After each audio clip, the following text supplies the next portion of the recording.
പരിശുദ്ധ സ്വർണം വിശ്വസ്ത കരങ്ങളിലൂടെ JJ Gold and Diamonds, പുത്തൻപള്ളിക്ക് പിൻവശം, പള്ളിക്കുളം റോഡ്, തൃശൂർ. അസം റൈഫിൾസ് മുൻ സൈനികൻ നേരിടുന്ന അനീതിക്കെതിരെ തൃശൂർ കളക്ടറേറ്റിന് മുന്നിൽ പ്രതിഷേധ ധർണ സംഘടിപ്പിച്ചു. സമാന ജോലിക്ക് സമാന വേതനം എന്ന അവകാശം നടപ്പിലാക്കണമെന്നും വിവേചനം അവസാനിപ്പിക്കണമെന്നും ആവശ്യപ്പെട്ട് Assam rifles ex service welfare അസോസിയേഷന്റെ നേതൃത്വത്തിലാണ് സമരം നടന്നത്. Assam rifles ex service welfare അസോസിയേഷന്റെ നേതൃത്വത്തിൽ തൃശൂർ അയ്യന്തോൾ കളക്ടറേറ്റിന് മുന്നിലാണ് പ്രതിഷേധ ധർണ സംഘടിപ്പിച്ചത്.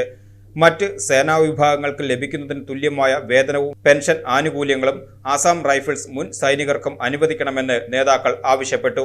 രാജ്യത്തിന്റെ അതിർത്തി സംരക്ഷണത്തിനായി സേവനമനുഷ്ഠിച്ചവരെ രണ്ടാം തരം പൗരന്മാരായി കാണുന്ന സമീപനം ഭരണഘടനാ വിരുദ്ധമാണെന്ന് സമരം പ്രഖ്യാപിച്ച നേതാക്കൾ വ്യക്തമാക്കി. അസോസിയേഷനെതിരെയുള്ള അടിസ്ഥാനരഹിതമായ പ്രചരണങ്ങൾ അവസാനിപ്പിക്കണമെന്നും അല്ലാത്ത പക്ഷം പ്രക്ഷോഭം ദേശീയ തലത്തിലേക്ക് വ്യാപിപ്പിക്കുമെന്നും നേതാക്കൾ മുന്നറിയിപ്പ് നൽകി.